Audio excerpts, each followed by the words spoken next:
story doesn't necessarily even mean I'm going to tell you a story. It's how people show up. It's the services you provide. It's the interactions with the people that are involved. It all really, really matters. The sooner you are strategic and intentional and purposeful about the stories you're telling, the sooner you get to claim that experience that people are going to have regardless. What if I entered a room or went to an event and instead of like figuring out like, how many business cards can I get or give, how many conversations can I have, how many people can I meet that might be good fits for working together, changing that conversation to saying, how can I add value in this room? There are a lot of ways to make videos, to make films, to make content. You do something so much more than that.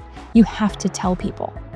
You have to tell people what makes you different. That can come to fruition in a lot of different ways. But if you want people to know why they should work with you, instead of asking AI to auto-generate a video, you have to tell them. And when you tell them, how you tell them, what you tell them is story. So be intentional about it.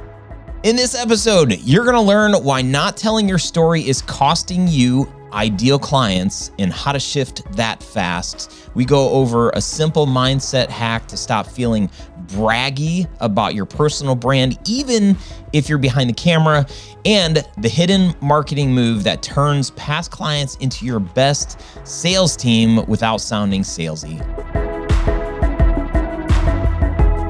Welcome back to the Grow Your Video Business podcast. I am your host, Ryan Coral, and I'm stoked to be here. I don't really say that word a lot.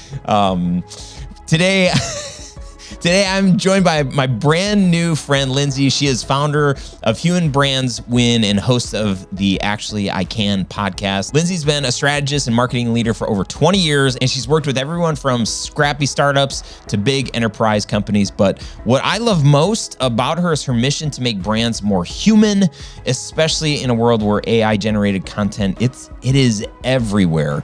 And trust is the new currency.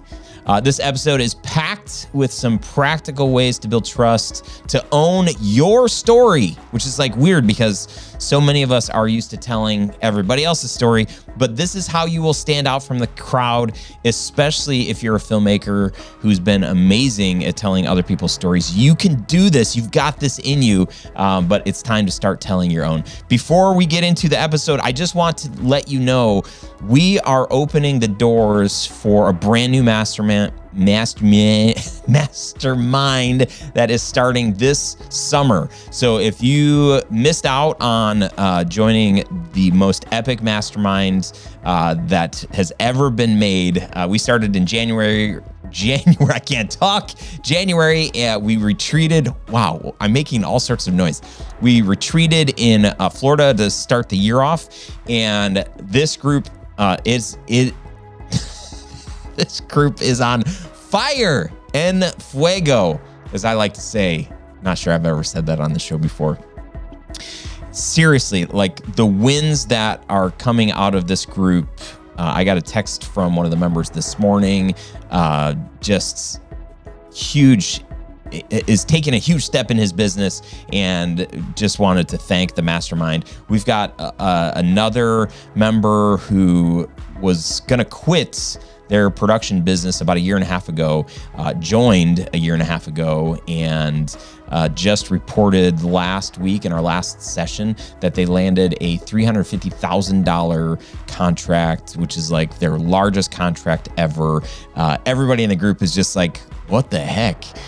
It is amazing. So if you want to be a part of a group where other people are learning and growing from each other, this isn't a group where I'm teaching. It's a group that I'm facilitating and bringing some of the best people, people that are hungry to grow, people that are willing to contribute to the growth of others, even though we're all kind of doing the same-ish things. We all own video production businesses, and we're probably even competing for some of the same work, but we approach this whole thing with an abundant mindset. So if that's something that you are interested in joining, this is only a half a year group. So we're gonna start in the middle of the year, and we will end at the end of November.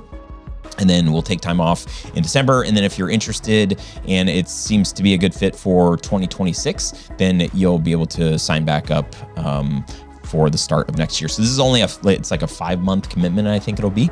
So you can kind of, put your toe in the water, test it, see if being a part of the mastermind is something that you want to do. If you're interested, go to studiosherpas.com/mastermind, and you will need to submit an application. It shouldn't be a very scary process. It's really just to find out where are you at in your business, where do you want to go, and what are some of the things that you're trying to accomplish and whatnot. So fill that application out and let me know that you're interested. Again, it's studiosherpas.com/mastermind, and you can apply there. And if you're on the fence, let me just push it. It's not going to hurt to at least apply and see what happens. But if you're looking for that magic bullet, if there's anything close to a magic bullet in business, I would say it's the magic and the power of community. And I think I'll go to my grave believing that, because my own life, I've been impacted so much by opening up to others and allowing others to speak into my life. So anyway, there's that little commercial for the mastermind. If you're interested, go check it out. And that's all. Let's get into this episode with Lindsay. Bada boom, bada bing. Here we go. What is up, my friend? Hey, I'm very excited for this episode. Welcome to another episode of the show. My guest today is Lindsay Tjepkema, You did great. I did so great. She's a founder. She's a CEO. She's a woman on a mission. She's brand strategist, advisor, and her firm, let's call it a firm. You may call it something else, and you can correct me later. Human Brands Win. I love that so much. Lindsay, it's been a wild ride trying to get here, but we're here. Thank you so much for joining me today. Hey, thank goodness for calendar rescheduling tools and the grace and patience of your wonderfulness. So I'm so excited to finally do this thing. I'm here. We're going to create words. We're going to tell stories. It's going to be great. Mm-hmm. What does that even mean to you? We talk about brands or storytelling, like why is that important? And it sounds like that's kind of what you've made the mission of your business to be all about. Yeah, good, bad, or otherwise. I mean, it's what my life's work has ended up being, which is one thing that I've known and that I've learned and has become more and more abundantly clear to me throughout my 20 years at enterprise and venture-backed startups and agencies, is that no matter what technology comes into play, no matter what's happening in the world or in the various industries we work in or the customers we serve, the one thing that always perseveres as the key differentiator is the relationships you're able to build and strengthen with the people you want to know, like, and trust you long term. And to me, that's what Human Brands Win means, is how human is your brand, how are you creating relationships with your people, and how are you showing up every day as somebody that is a business that should be known, liked, and trusted. In your own brand, what has worked to grow it? Relationships, conversations, and being clear about values. What my values are, what my business's values are, or the values of the businesses that I represent, and making sure that I make decisions, business decisions, brand decisions, personnel decisions, strategic decisions, that are in alignment with those values, because that's your brand. That's how people get to know you. That's how they grow or trust with you or not. That's how they decide whether or not you're a fit. Is ultimately it comes down to that, which is very, very human. Mm-hmm. I think from a filmmaker aspect, the majority of people that I hang out with that listen to the show found that storytelling was so compelling, and got a video camera at some point. Probably like somebody just shoved it in their hands and said, "Hey, can you shoot this?" And we shot it, and we're like, "Oh my gosh, this is amazing." So we've learned how to tell stories, but it's usually somebody else's story. It's usually another brand that we're trying to get to help the client get to the heart and soul of who they are and communicate that. But one thing that I think we do very poorly is telling our own story. Yeah. And I've audited so many websites of my filmmaker friends, and I'm not going to say they all, but they all sound the same. They all look the same. We all use the same words, and it's really, really hard. If you were a potential client and you went to 3 different websites of video production companies, you're going to be hard pressed to find something that really is unique. So from your perspective, how do we do this thing that we do for other people? How do we do this for ourselves? Goodness. Yeah. I mean, there is comfort behind the camera, isn't there? But, I work like you, I work with a lot of founders and small business owners and solopreneurs and entrepreneurs. And the thing that I hear most often, and I'm curious if you do too, is it feels braggy. It feels braggy, like telling my own story. Like it just doesn't, it feels, it doesn't feel genuine. It feels inauthentic. And I'm like, that's because you're doing it wrong. That's because you're not telling the story. You're doing something you think you should be doing. You're shoulding all over yourself in a sense, where it's, oh, I should be sharing promotions. I should be sharing an offer. I should be sharing my wins. I should be sharing why I'm great. I should be should. And it's like, no, that's not storytelling. Storytelling is actually, I don't want to overcomplicate it because it's not complicated, but there is an art to it. As everyone listening here knows, like it's not just getting a camera and a microphone and saying, hey, tell a story. It's also not just talking about yourself. It's also not just a story for story's sake. It's weaving together this, who is this for? Why am I doing it? Why am I uniquely positioned to be doing the work that I'm doing? And why does that matter to my audience? And again, we all know this, but when you apply it to yourself and sometimes you need somebody else to pull it out of you, it's your whole why, it's your whole reason for being. And it's not messaging, it's not words on a page, it's not sales collateral, it's your why. And your audience absolutely wants to know that. And so I get it. It feels braggy, it feels uncomfortable, but once you get into the channel, the right groove, it's the most natural thing you can do because you're tapping into the very reason that you're doing it. Yeah. And I tell our clients this all the time, if somebody was looking at you, company A, and then they were looking at your competitor, company B, they might, if your story isn't being told, then what that client is going to be looking at is like, okay, how much does it cost? And, they're going to be looking at a lot of other things that don't make a huge difference in the long run because everything's probably just about the same. So if you're able to show up with your personality, your brand personality, and share your why, that's the thing that will connect to people. And that's the thing that will create lifelong clients that just want to work with you because they really like your approach. They like your values. They know that you're there to help them win or, whatever the things that you stand for. And if you sit on those, it's like you're shooting. If you're sitting, you're shooting all over. You should be helping people really understand why, not just what. Oh, I've got this really cool camera and I've been doing this for 20 years. Who cares? Exactly. What problem can you help me solve? And am I going to enjoy the kind of business that you've created? Do you, check the list that I have that I don't even know I have, but the thing that draws me to a certain brand, do you have that thing? And it's totally okay if somebody hears your why, understands your story, and is like, that's not for me. I don't want to work with, a conservative or a liberal kind of brand. I want to work with, X, Y, or Z. Yep. That's fine. You don't want to work with them either. Yeah, right. Exactly. So what are your thoughts on that? Yes. So if you think about the way that we're all human beings. That's a value that we have in business. How do you buy things? Whether it's for yourself personally or for your business,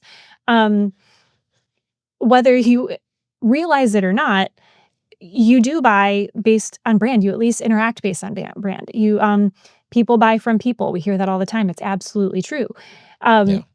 Is there a connection there? Do you believe in what they're doing? Do you see yourself in their offering and their client base and in their why?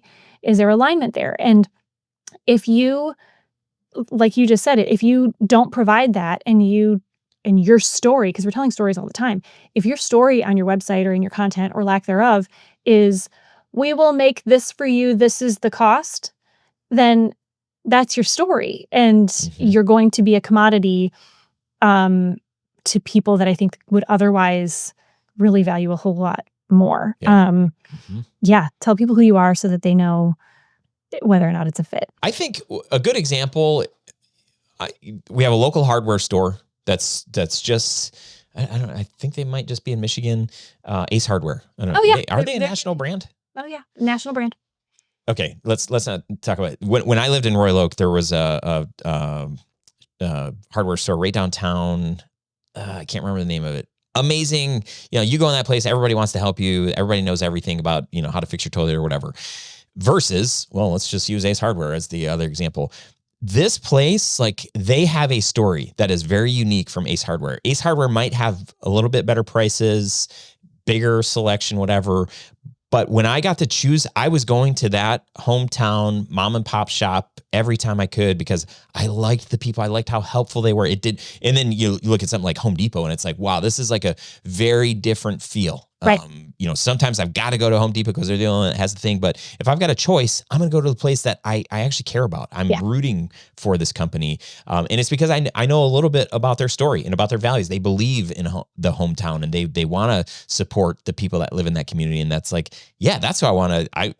Home Depot doesn't care about me, right? But this little hardware store, they do. And that makes a big difference. It does make a big difference. It really does. And you look at the choices that you make every single day about who you choose to work with, the products you choose to buy, the software, the services, the plumbers, anything in between, personally and professionally.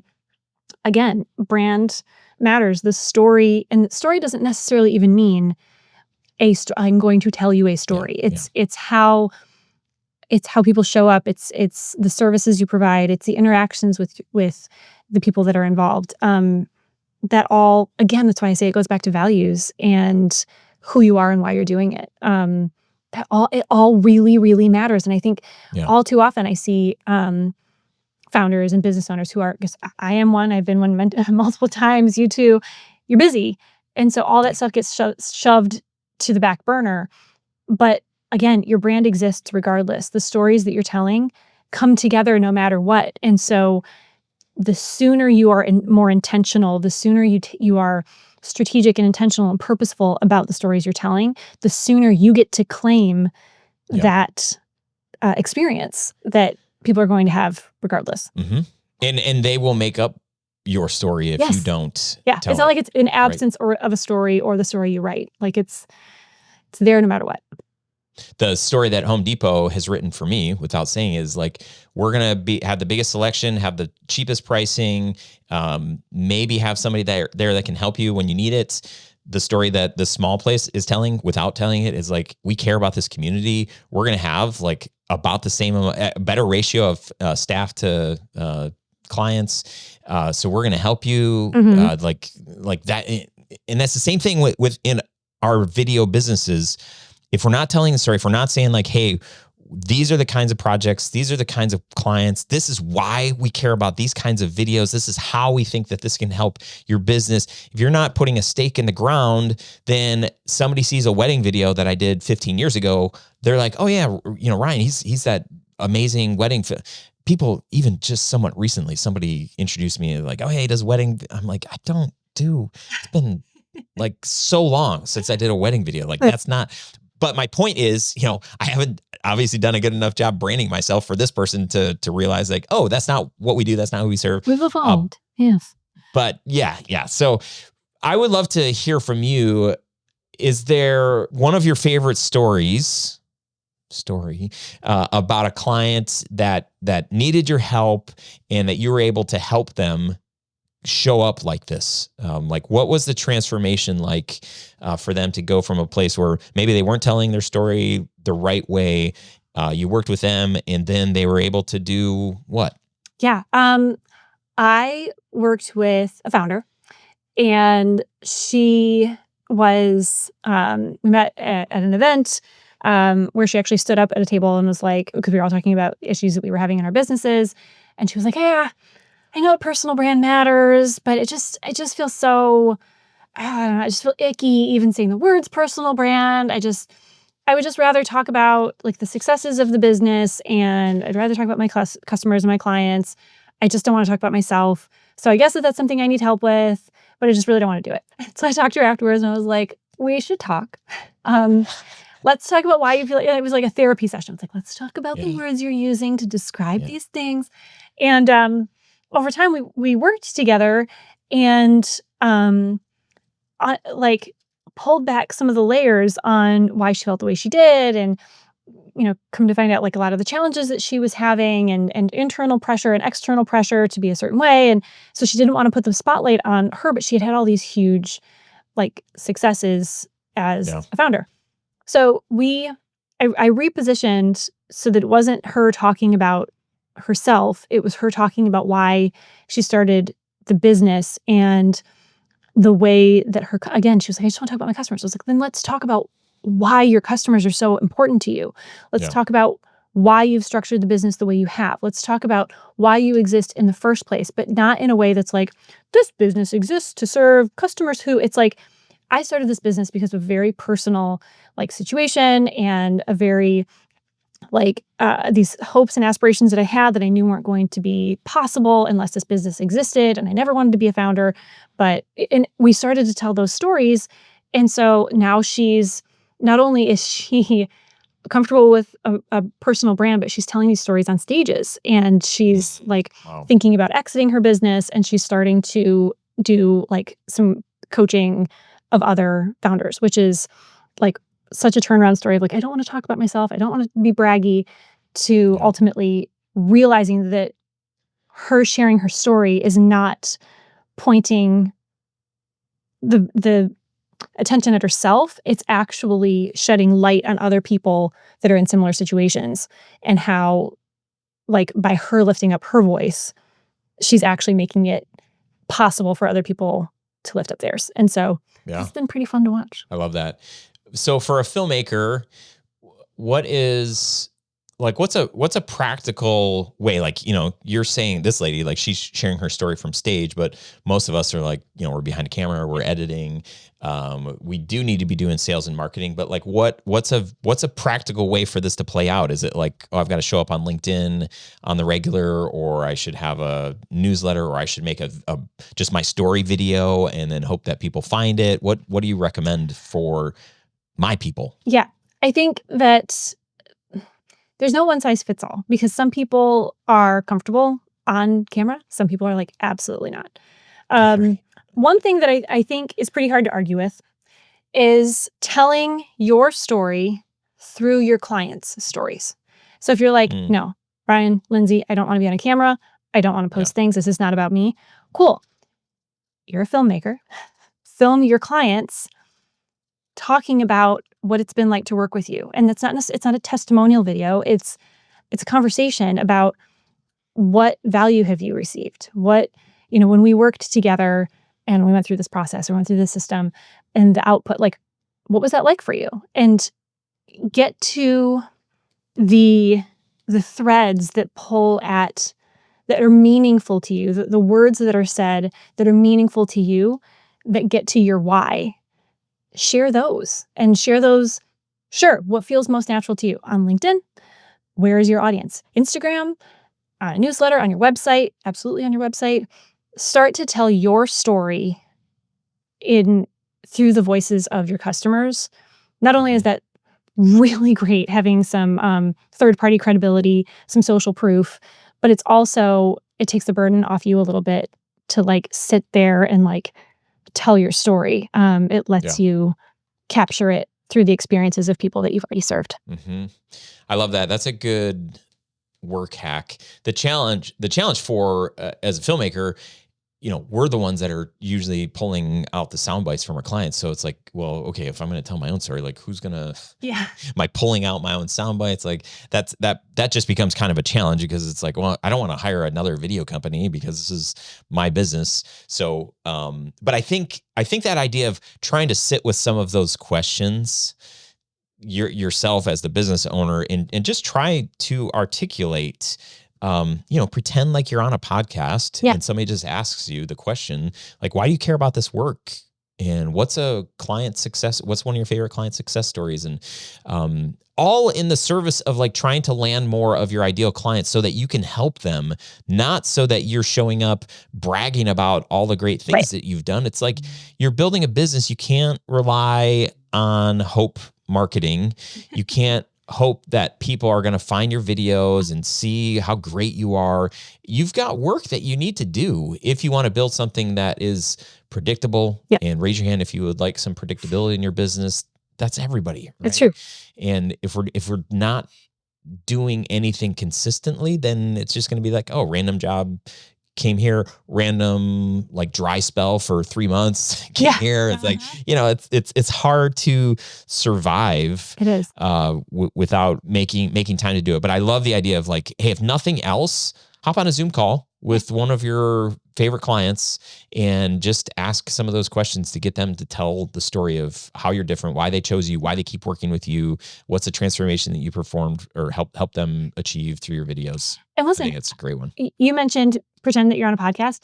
I've actually done this before with clients where they're like, I just don't even know where to start. It feels really awkward to just like talk into a camera by myself, or it feels weird with me. Like, it just feels weird. It feels weird. It feels weird. I have done both, like working with my client to be like, I will interview you and I will ask you questions and we will pull it out of you. We will pull the story out of you. You can cut me out of the end thing. Nobody will ever see me, and you'll end up with a whole bunch of good clips of yourself. So get someone you're comfortable with to just, I mean, you're all filmmakers, you're creators, and like get someone who makes you feel really comfortable and capture it. And then the other one is same thing. Sometimes it's helpful to have a third party interview your clients. If you're like, sometimes it's very natural, sometimes it's not. Get someone to come in and be like, hey, what did you love about working with Ryan, and how and why, and what did that look like? And that's always an option too. Like, I am all about the thing that feels good and easy. And if that's doing something yourself, if that's posting things on LinkedIn, if that's bringing in a trusted friend or hiring someone to conduct some interviews of you of your customers, do the thing that feels like, this feels good. This feels maybe even fun. And it's going to get you where you need to go. Again, don't should all over yourself. Like, do the things that are going to get you closer and closer every day to where you want to be, that also feel okay and natural and good. Yeah, I love that. What are you doing in your business? Like, what are the different ways? I know you talked about relationships, but what are you doing on a daily, weekly, or monthly rhythm to market yourself? Well, I have a video podcast, which to me is important because it helps build relationships at scale, which is like a contradiction in terms because relationships are very personal. But when you invite someone into a conversation, exactly like what you're doing right now, it makes somebody feel like they're in on something. And when you're having, like, the more genuine and authentic the conversations are, the more someone gets to know you and gets to be in on the conversations that you're having, which is great. It also leads to great content beyond posting the entire show. It leads to great video content that I can share on LinkedIn, that I can use to build up a YouTube channel, that I can send, clips to people as they are relevant. It gives me transcripts that I can use to fuel additional content and help me create even more. So I would say, like, especially for people that are in and around and love video already, like, if you're not already doing that, do it. But that's what I do. I think that's probably at the center of my content strategy, if you will. Yeah. What's been the most or the bestest channel for you to use to create, ultimately to get clients, I guess? LinkedIn, honestly. Yeah. For me. Yeah. How about you? I'm curious. Yeah, I would say LinkedIn. Wow. Yeah, for sure. I mean, as far as a social platform goes, that's where so many conversations. And you would have asked me that 5 years ago. And I'm like, LinkedIn is so dumb. It's the worst. Like, why would I ever, do that? I don't want to feel corporate. And that's what that website, it was bad. But somebody shared a stat with me the other day about how much video there isn't and how many people aren't Yeah. creating, like aren't posting, are on LinkedIn, but aren't posting. Like 1% and I'm or like, something. oh my gosh. Yeah, Yeah. it's like insane. Mhm. So if you're not taking advantage of this platform where your clients are lurking, they might not even like or comment on your stuff. Especially a filmmaker and somebody who creates, like, you already have what it takes to excel exceptionally well. Yes. Mm-hmm.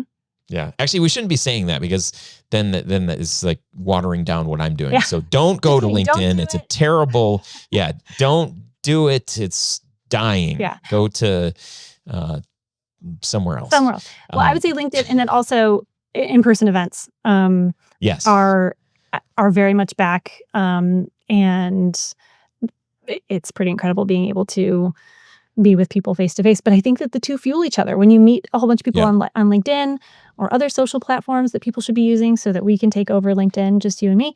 And it's nice because then you meet people in real life, and that fuels conversations on LinkedIn. So I think those two things together for me have been the most helpful. And at events, like, what is your strategy? Because I know there are people that are just introverted, and you say events, it's like, nope, no, thank you, no way. But if that can be one of your biggest sources of new work, okay, maybe there's a strategy to approach here. What do you do at events that isn't salesy or weird, that makes somebody, want to have a conversation with you, or book a discovery call, or like, what is that process? Not salesy, but I never claim to not be weird. I mean, it's just who I am. So yeah, ditto. I do a lot of speaking. So, I mean, even if you're not a speaker, I think the takeaway there is get involved. Like, in any way that you can get involved. Speak, be a part of a panel. Oh, shoot a video for an event? Do something there. Especially, shoot videos. Just show up and start like filming some stuff, and film interviews there. Do a live video podcast. Like, do something there. I actually fun fact, I'm an introvert too. I'm one of those weird, like, really social, loves to be on stages, but it drains me people. So I get it. And I find when I have a purpose, it makes things a lot more easier for me. Like, if I just walk into a room full of people, I'm like, nope. And it's easy for me to just get on my phone and leave. But if I have a purpose and it's like, no, I'm doing interviews, or I'm speaking, or I'm involved. So that's one. Another one is, dinners and coffees, like the aside, the event next to the event. If you can host one, if that's within your means, if that's within your wheelhouse, awesome. Because then you get to own the conversation, you get to curate the people. If you can't or don't want to host one, attend them. It gives you, it takes a big event and makes it smaller, and lets you have more in-depth conversations than like, hey, I'm Lindsay, great to meet you, moving on. I think those are kind of the two biggest ones. Yeah. Cliff Ravenscraft, who's a friend of mine, he's been on the show a couple of times. He shares how he'll spend, I don't think he ever said like he doesn't pay to go to the event, but rather than sitting on the sessions, he will strike up conversations in the hallway and spend 90% of his time in conversation with people in the hallways. And I'm like, it's such a fascinating approach, because at the end of the day, you can be educated, and we all need more education or whatever, but there's plenty. I'm always like, man, I could watch this video on YouTube, or like I could, if I really wanted that content. So going to an event just to consume what's happening from the stage is not the best use of probably most of our time. But man, those hallway conversations, to think, if you were strategic and you were just trying to grab people and not actually grab them, you know what I mean? But don't actually grab people. That is not the takeaway. Yes. Yeah. Thank you. Anyway, that is, it's just genius, because when you walk away from an event, it's like, okay, what are my takeaways? It was like, man, I had an awesome conversation with Lindsay. I definitely want to follow up with her. I had a great conversation with Cliff. Like, that's where trust is born. 100%. When you're on stage at an event, people are gonna like, man, I kind of like her. She's funny. She's weird. But I kind of like her. Not everybody gets the chance to be on stage. Right. So the more conversations that you can have, it's like, oh man, like, people are going to walk away from that feeling like, I really like that person, or I probably don't want to do business with them. And again, that's okay. But you're not going to win every time. And some of the best ways are going to be striking up awkward conversations. And it really is quality over quantity. I mean, like, You don't want to go around with a badge scanner and like scan everyone, because then we're good at that. Like you can just find people on LinkedIn and essentially do that. But you're 100% right. And depending on even where you live, like I'm in Boston. I used to live in Indianapolis. Before that, I was in Chicago. And so there's different events everywhere. There are networking events everywhere with 50 people. I mean, there's no excuse not to show up like sometimes at some kind of event. And when you do it with a purpose, with something to offer that's of value to the people there, you'll feel like you have a reason to be there beyond just kind of navigating a sea of people. Yeah, what you just said there changed my entire perspective. In 2018, I went to a 40-person event that was hosted by a friend and mentor of mine, Mike Kim. He invited me to his event, and when he said, I was like, he's like, there's gonna be 40 people there. And I'm like, 40 people? I'm like, I'm gonna get to know everybody. And the trust, everything that happened at that, it just changed my whole perspective on, I don't have to go to like a massive, event, get lost in the shuffle of all the people. But going to that event, I also, right before that event, I read the book, The Go-Giver. Have you read this book? I haven't. Oh gosh, it's so good. I think it does. But it's a fable. It's like, this guy's just, instead of being a go-getter, consider being a go-giver. And the whole concept I walk away with is, what if I entered a room or went to an event, and instead of like figuring out like, how many business cards can I get or give, how many conversations can I have, how many people can I meet that might be good fits for working together, changing that conversation to saying, how can I add value in this room? As I step into this space, can I add value in a conversation or a suggestion or, something like that? But if you can change your mind to think, how can I serve these people or one person or whatever, that changed everything for me. And so I went from feeling like I had to show up to a networking event and I had to be salesy and I had to give my pitch or whatever, to saying like, you know what, I'm going to try to talk less. I'm going to ask better questions, get people talking more. And even as we were doing that, people would say like, well, what about you? And then I'd be, well, hang on, like, tell me more about, blah, blah, blah. And that has served me so well. And it's made me feel like, I'm not here to pitch anything. Right. And the right people, we're going to have those good conversations, and they're going to feel like, I really like this guy. Not all of them. I really like this guy, and we should talk about video. I need a video. I need Ryan's help, doing whatever. So that change of mindset has been very, very helpful as I've gone to networking events or just conferences, et cetera. Absolutely. Absolutely. And don't forget the follow-up, which is so important and seems so easy, but it's so easy to come back from an event, whether it's a dinner or a week-long conference, and be like, well, onward. But especially if you're doing all of the go-giver kind of conversations, to be able to follow up and be like, how did that go? Or can I, here's that introduction I said I would make, or, hey, how is that working out? And then like you can start to build on that rapport. And a lot of times that's where the opportunities actually like bubble up. Yeah. What would you say to a filmmaker who isn't sure if they're telling their story or the right story, the same story as their competitor? If I was to audit my own marketing and how I'm showing up for my ideal client, what are a couple of things that we can think through that we should be paying attention to? Again, in the shortest answer to that is like, who's it for and why are you doing it, right? And it's one of those things that if you keep asking it, like when I start working with clients, I have this questionnaire that asks the same kind of questions over and over from a bunch of different directions, which is like, what are your values? Why? Yeah. Why did you start this thing? But like, why did you really start this thing? Okay, well, what led up to that decision that started that other thing? And it's the whole purpose is designed to say, like, who are you as the person behind this company and whatever you're doing? Why are you doing this every day? Truly. And like, what is it about the work that you're doing that is worthwhile? Like, and the more you ask it over and over and over, like you get down to your values, you get down to your vision, things that we hear about mission, vision, values all the time. And we put values up on the wall. But if you can really get, especially if you have the gift of being a founder, a solopreneur, a small business owner, you get to answer those questions, not just for yourself, but for your business. And if you can get outside of and we provide this, and this is the pricing, and this is the packaging, and get into the like, I really love doing this because I love, like, I just want to be that person that captures like this and this and this. Like, once you can start to get really real and honest and give yourself space to be like, yeah, this is why I'm doing it. Capture that and start sharing that more often. And it's a muscle, so it has to be worked. And sometimes you need a personal trainer to help you work the muscle in the right way. But that's where it's at.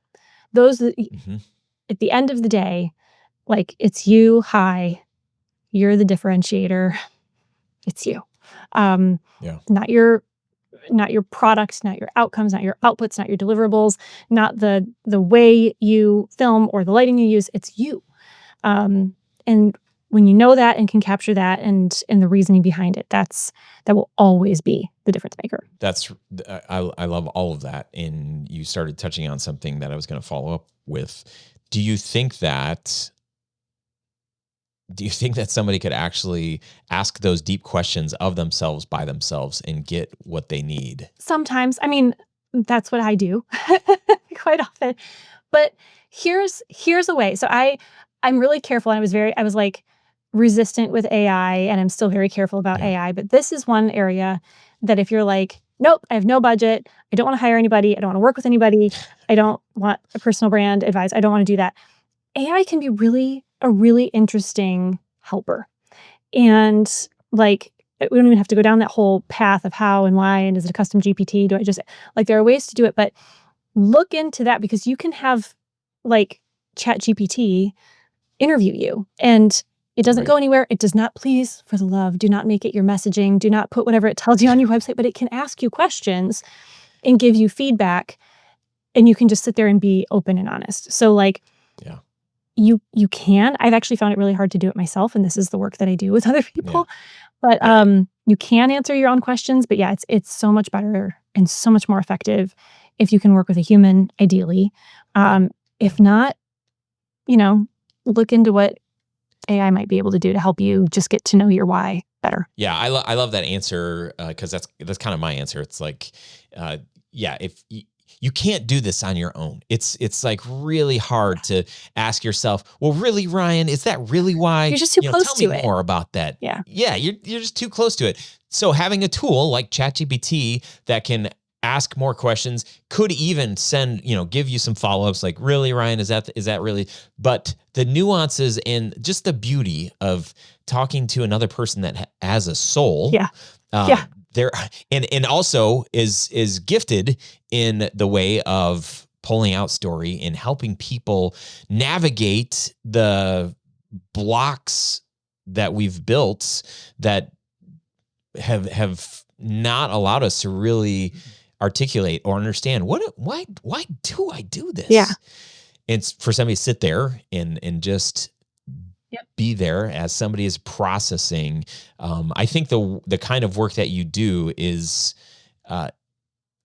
it's been the most, I think it's been the most transformative in my business, probably on 3 different occasions over 20 years. Having somebody who understands the power of story, who understands the power of brand and messaging, and has empathy, and can help pull out stories that you didn't even know were in there, you didn't think were that important or that helpful. So hiring somebody, like working with somebody like you to do that, is the best. That's what someone should do.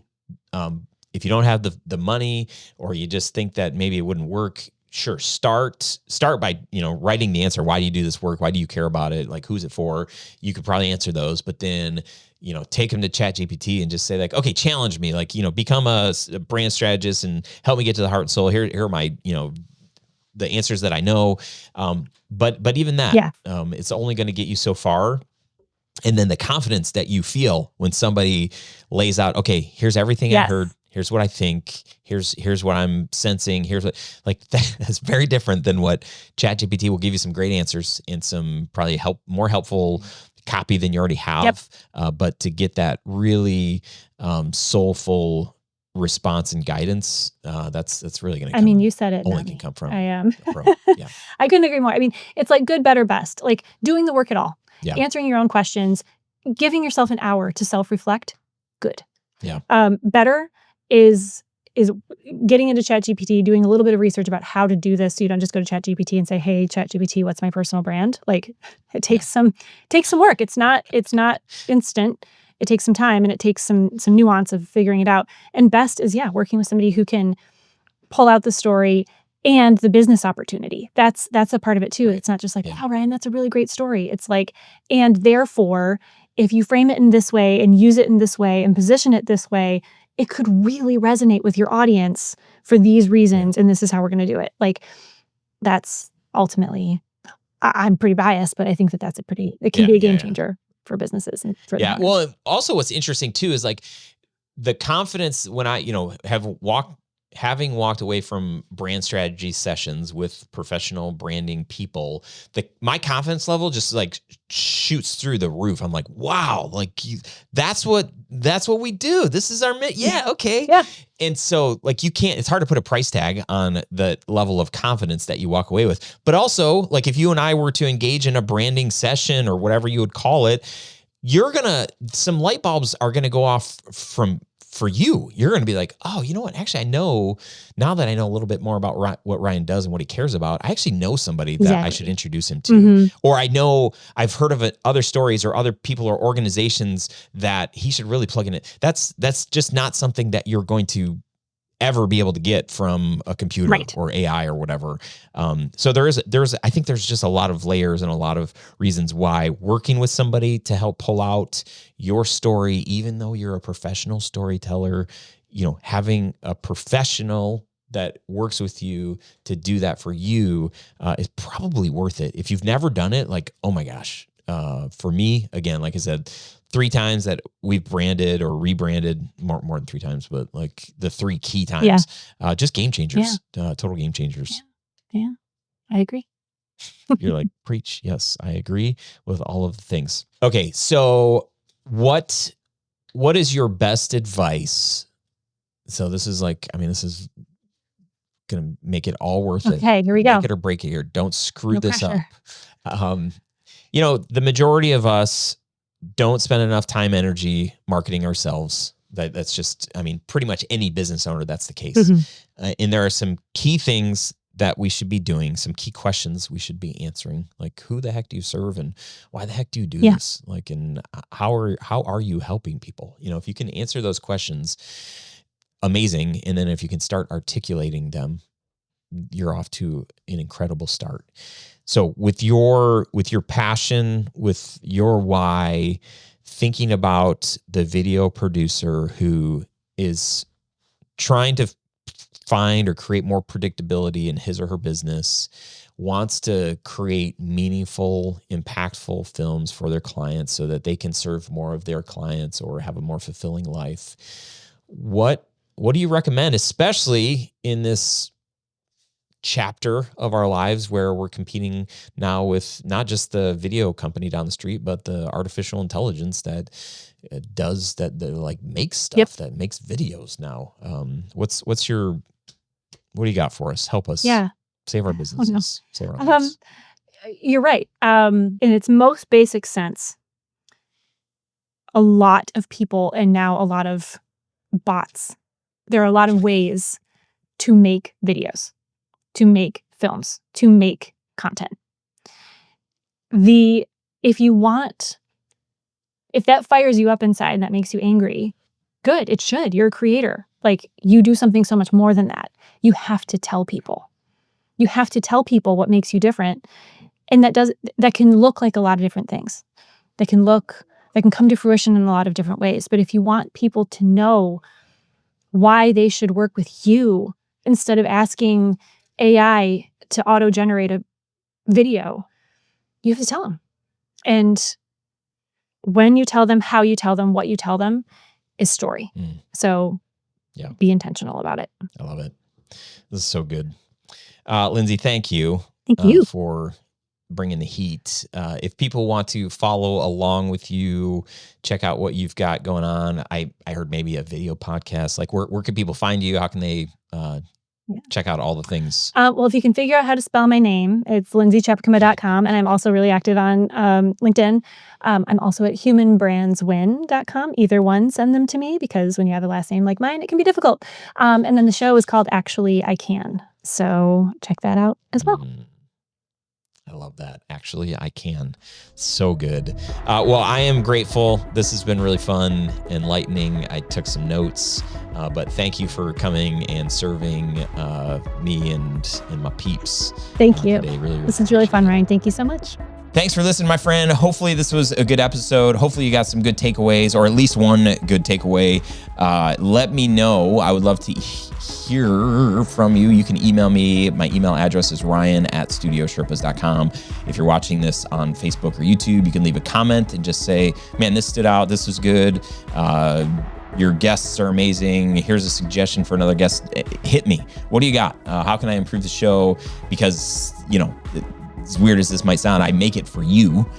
It is enjoyable for me, but I do it in service of you, because I think that these people, the topics, etc., will help you grow your video business. But if you've got ideas on how I can improve, please hit me with your best shot. Again, I believe in the power of community.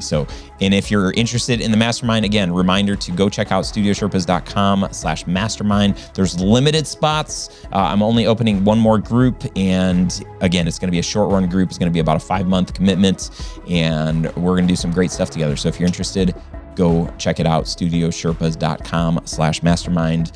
That's it, my friend. Let's keep climbing this mountain of running a business, hopefully we're finding freedom and joy in this incredibly powerful work. Thanks for being here. See you next time.